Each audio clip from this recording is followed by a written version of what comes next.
beri salam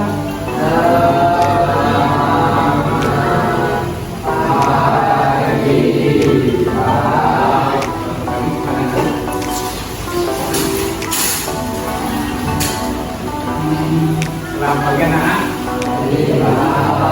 Semoga pada pagi hari ini kalian semua dalam keadaan sehat ya.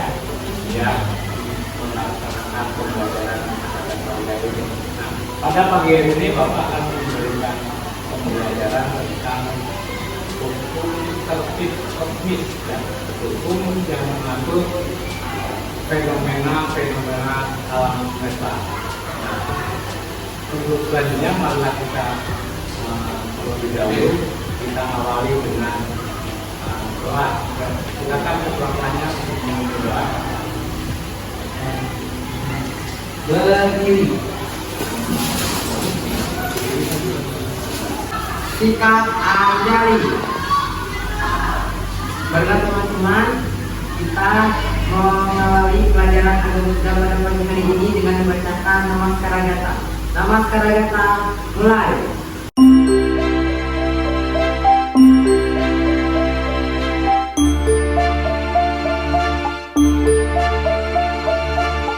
Terima kasih pada Hari Pria yang sudah memimpin jalannya doa pada pagi hari ini untuk memimpin teman-teman ya. Untuk selanjutnya Bapak mau absensi dulu ya.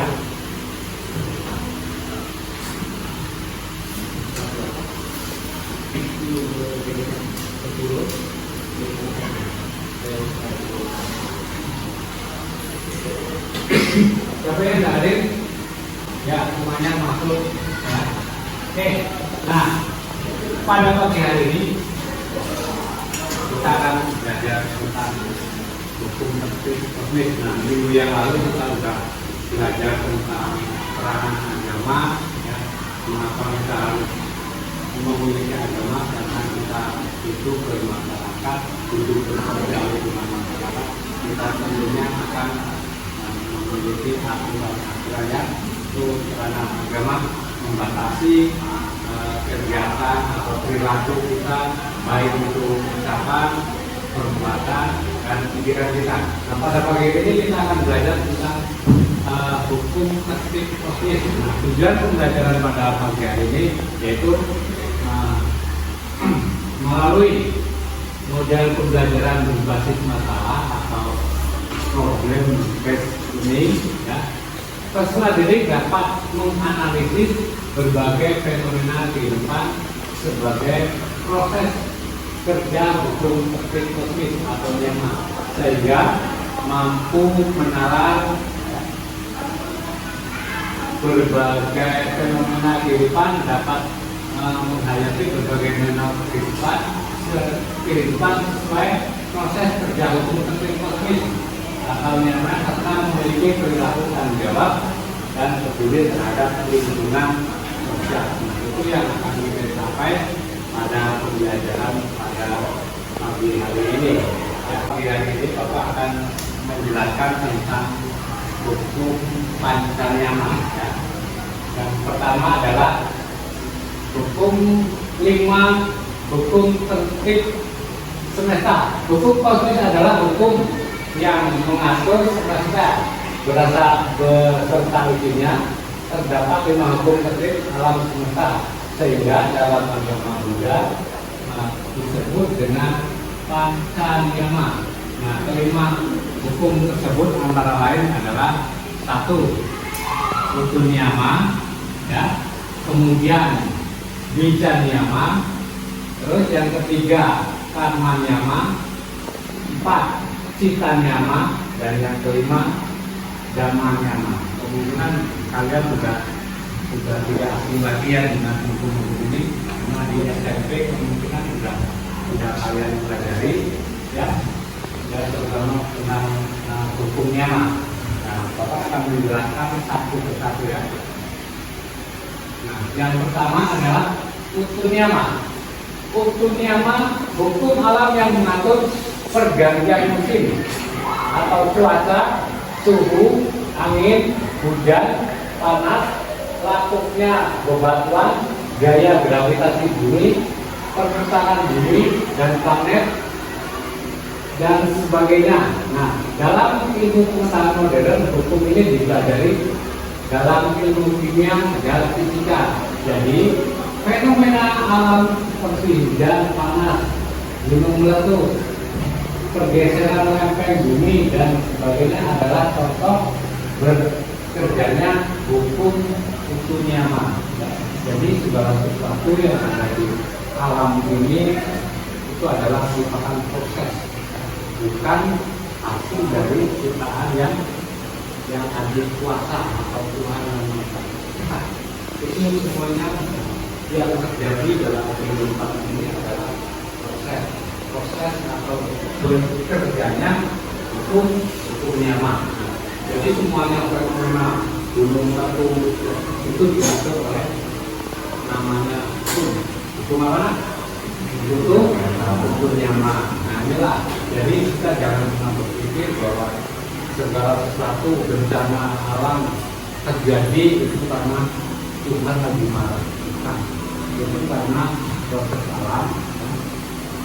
Ulah manusia juga banjir bisa terjadi karena ya itu tadi manusia-manusianya yang tidak bertanggung jawab, ya. Semua hutan ditebangi, kemudian terjadilah banjir.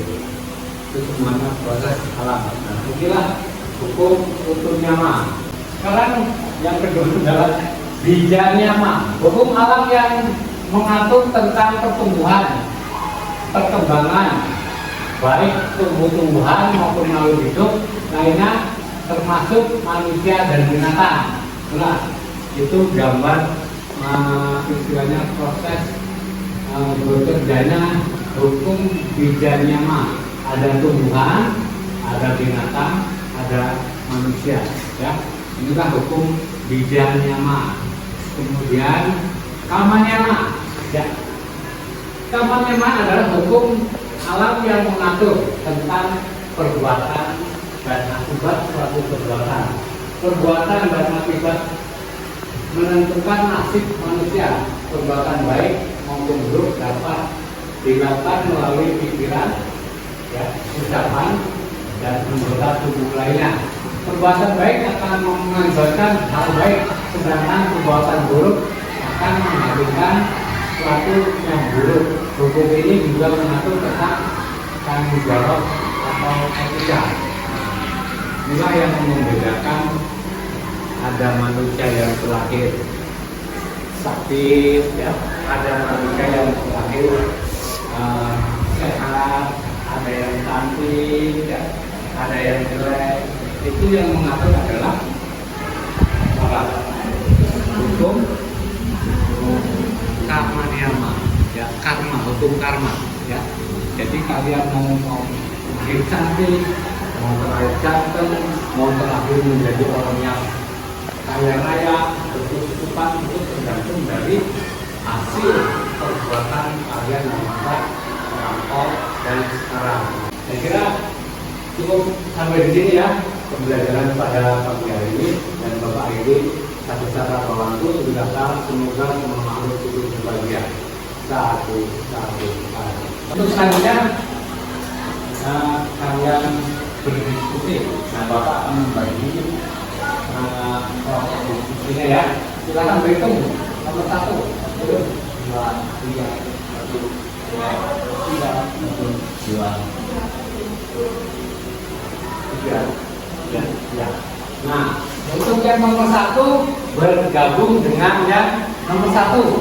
Nah, yang nomor 1 tunjuk jari. Nomor 1 tunjuk jari. Nah, 1, 2, 3, 1, 2, 5. Ya, silakan yang nomor 2 berpindah ke nomor 2, ya. Ya, pelan-pelan. Yo, ke sini. Nah, kasih bawah. Yang nomor 2 bergabung dengan yang nomor 2.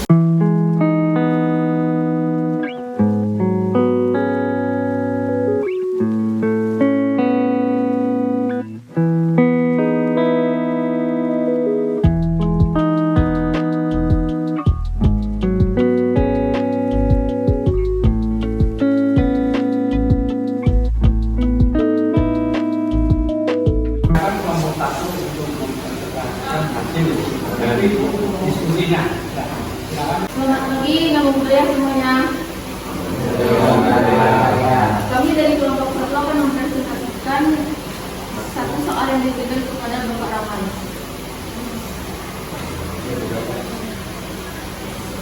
Apa yang kamu ketahui tentang fenomena alam bumi di Indonesia di dunia ini? Fenomena alam adalah peristiwa non manusia dengan pandangan fisika dan kemudian tak diciptakan oleh manusia tersebut atau melalui manusia atau bakteri, tumbuhan atau bencana alam. Siapa yang mau menanggapi? Silakan. Tanggapi. Yang bertanya, kenapa manusia dilahirkan secara berbeda-beda? Mengapa manusia terlahir berbeda-beda? Ya, dalam agama Buddha percaya bahwa adanya hukum karma, ya. Jadi segala sesuatu adalah yang mengatur hukum karma. Kenapa kita terlahir berbeda-beda? Itu sesuai dengan karma kebajikan yang telah kita lakukan di masa lampau. Kenapa kita terlahir di alam manusia? Karena kebajikan kita. Mungkin kehidupan lampau kita sering melaksanakan Pancasila Budi, ya. Kenapa kita terlahir di keluarga yang berkecukupan? Karena kemungkinan di kehidupan yang lampau kita sering melakukan dana parita, ya. Mungkin itu ya. Kemudian yang mempengaruhi perbedaan kelahiran manusia tidak lepas dari karma, ya, hukum karma, ya, itu ya, sudah, ya, silakan. Untuk Sekian dari presentasi dari kami. Mohon maaf jika ada salah kata. Sekian dan terima kasih. ya, tadi presentasi dari kelompok kalian. Nah, untuk selanjutnya malah kita refleksi atau hasil dari pembelajaran pada pagi hari ini yang akan disampaikan oleh Caroline. Silakan Caroline, sampaikan hasil pembelajaran. Dalam kehidupan ini terdapat fenomena alam dan kehidupan. Fenomena alam yang ada dan sering muncul dalam keseharian kita, misalnya munculnya cuaca atau awan yang silih berganti antara mendung dan cerah atau terang. Munculnya hujan dan panas, angin sendiri dan angin topan. Tidak jarang sering timbul adanya halilintar, bumi dan fenomena lainnya. Demikian pula dalam kehidupan umat manusia juga muncul adanya berbagai fenomena keanekaragaman kehidupan. Ada manusia yang cantik dan ada yang jelek. Ada yang panjang umur dan ada pula yang pendek umur. Ada yang kaya dan ada yang miskin. Ada yang memiliki jabatan tinggi dan yang lainnya sebagai rakyat jelata dan lain-lain. Fenomena di atas, baik yang menyangkut alam maupun kehidupan manusia, semuanya diatur oleh hukum alam. Oke, terima kasih kepada kalian yang telah menyampaikan hasil pembelajaran pada pagi hari ini bahwa fenomena-fenomena yang terjadi seperti panas, ya, hujan, ada yang terakhir kaya, ada yang terakhir miskin, itu semua diatur oleh hukum yang namanya hukum panca niyama menurut agama Buddha. Jadi segala sesuatunya adalah diatur oleh hukum-hukum kosmis, ya, bukan tergantung pada adiwata atau maha pencipta. Ya, mungkin hanya ini ya. Bapak akhiri sampai kata bawaku data. Semoga semua makhluk hidup berbahagia. Sadu. Mari kita akhiri pembelajaran pada pagi hari ini dengan doa yang akan dipimpin oleh Andrea. Baiklah para teman-teman, kita menutup pelajaran doa Buddha pada siang hari ini dengan bacaan nama Karagata.